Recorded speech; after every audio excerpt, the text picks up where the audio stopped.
back to your #1 stop for Wuthering Waves, guys, how-tos, and everything in between, and of course, all that jazz. And today, we are here, and we're going to be discussing everything you need to know about your data bank, how to level it, as well as how to find every single echo in the game, and so much more. But before we hop into all that, if you're new here, welcome.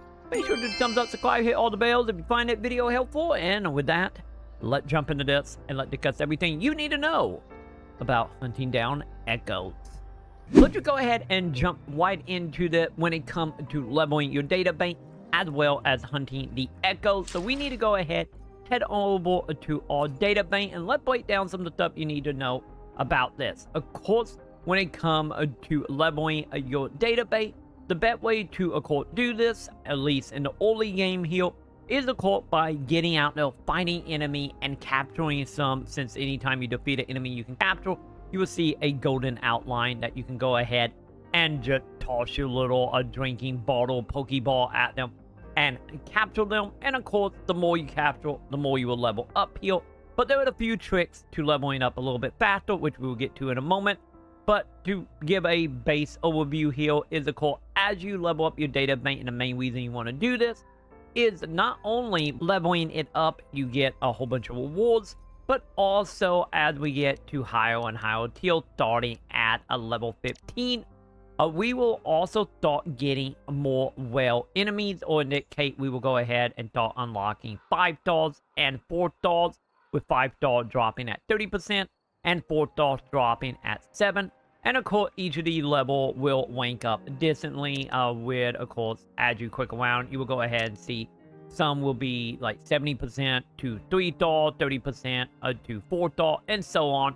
But your main goal here is to at least get to 15, so you can go ahead and start catching some of the more well echoes with 5 stars. Because the main reason you want to do this is, of course, you can then start using these as companions that will go ahead and boost up your attack, a few other stats as well, and also give you the ability to use them in combat for you, so you can get any more damage output out of your party.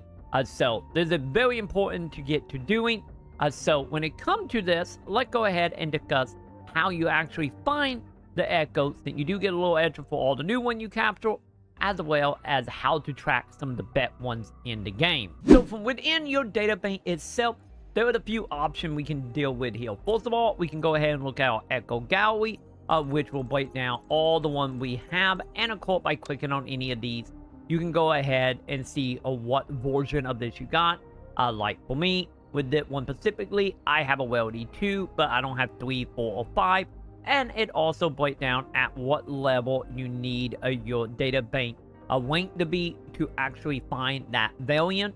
But let's go ahead and say you want to find more of the specific enemy. We can go ahead and just quick track over here. And by doing so, we will be brought to the menu that will, of course, show every single one of the monsters in the game as of now. That you have ran into, and of course some unknowns as well. And you will go ahead and see exactly what that enemy might drop. So this is also very helpful if you are specifically looking for a specific crafting item.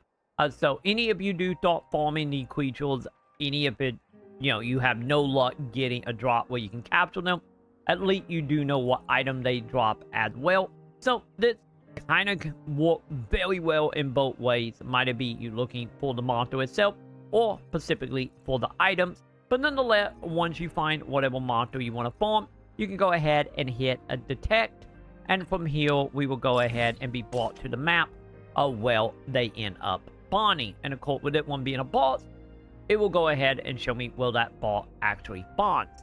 But if we can go ahead and head back to the menus, and let's say there is one of the monsters that we haven't met yet, and we have no idea who they are or where they are, you can still go ahead and click on the unknown. You will go ahead and see what they drop, and by detecting as well, you will also get a location as well of where they spawn, and that one being, of course, another boss here, as you can tell by the drops itself. So that is a very good way to track these. But let's go ahead and talk about the next part of that, which is, of course, our actual gallery here. And from here, you can go ahead and see all the different elementals that there are, and how many of that elemental you have already captured. And you will also see some point spots if you haven't already found them. And of course, with this as well, we can go ahead and click on any of these. So let's just go ahead and click on one I don't have. And of course, once again, we can see what they drop, and we can then detect where they are. So once again, super helpful here to find every single echo in the game to help you level up and to help you unlock the higher tiers. So you can go ahead and start planning your team accordingly, or once again, find items you are looking for. But let's go ahead and say we have a normal mob here that we are looking for, and we want to go ahead and find them, such as that plant monster. Since I have already found this, if I go ahead and look for it, and we go ahead and mark on the map where they are, and we go ahead and head back to the game itself, we will notice something brand new happening here on the map, which now we go ahead and you can see up on the top left there that we do have a marker for where that monster is, with the image of course, the monster we are hunting. So the nice thing about all this is, as we travel on over to that marker, that will, of course, not only show you the specific monster, you know, where it is, you know, the closest to you, but once you actually get to it and you start fighting it, and once you go ahead and defeat it, not only, in my case, I can go ahead and capture this guy, but it will also then start moving to the next ones as well. So once we defeat all the plant creatures here, you will notice, or for whatever monster you are hunting, it will go ahead and move to the next closest enemy that is around you. So you can just go ahead and pretty much just keep following the marker itself and keep on finding each of the enemies.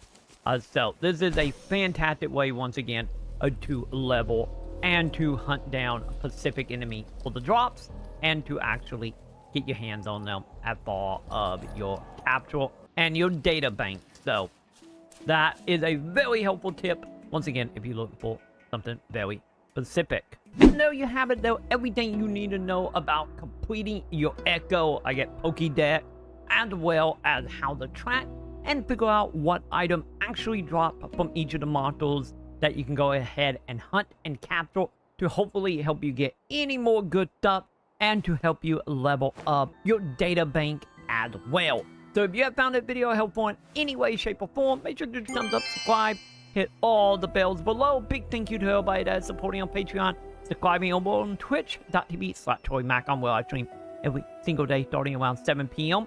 As well as everyone that hitting that wonderful join button below here on YouTube to become a member, or low at 99 cents. Thank you, my dudes. And with that, that's gonna go ahead and do it for me. And I will go ahead and see you in the comments.